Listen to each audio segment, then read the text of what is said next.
And it looks like he's just holding off in between those two walls, the raised ground.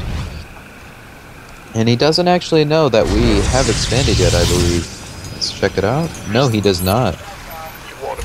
As far as they don't even know what your base looks like at this point.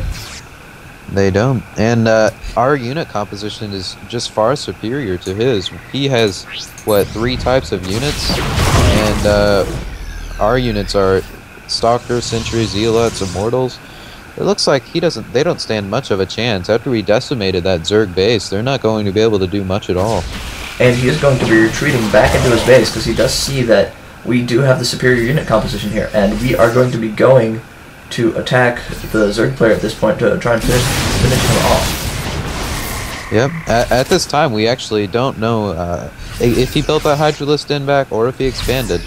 But luckily, we do get up there and see those Hydralisks and pull our units back and kind of pull them together.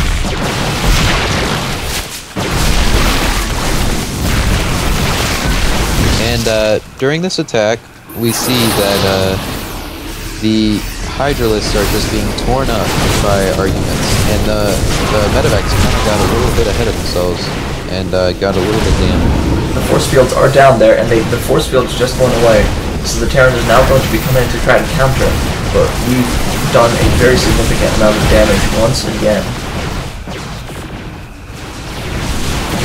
And he is going to be bringing in some siege tanks, and they are going into siege mode.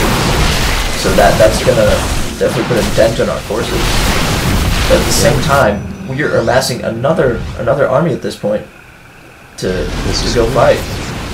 And you are producing 2 Colossi at the moment, and those are going to be absolutely devastating for both tanks and the ground units. Yeah, the first Colossus is now just coming out, and that's definitely going to help. I see another gateway just coming out. I have some latent minerals, so build gateways and pylons.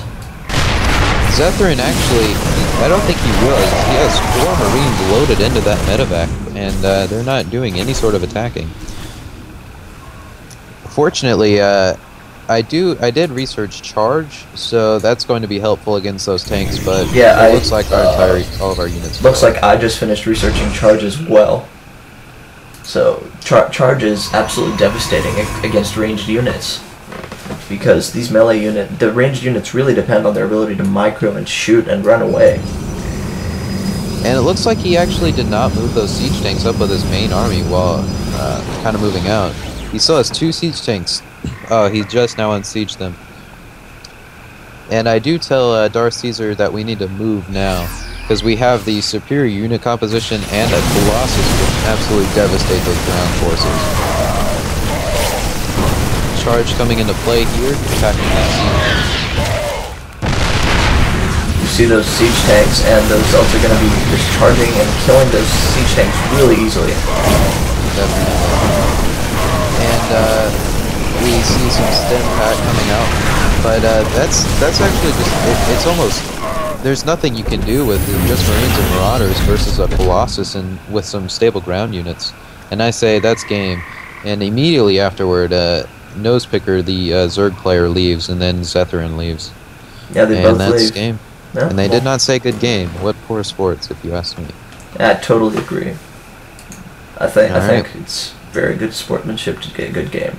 So the lesson learned today is say GG.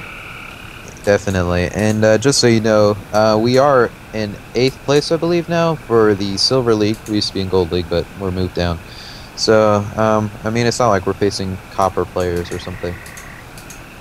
Yeah, right. So we're going to hope to move up, improve our strategy. By no means are we pros, but we're going to try to learn and try to help you all learn too. So this is DarthCaesar and Crimson signing off and hoping that you enjoyed this replay.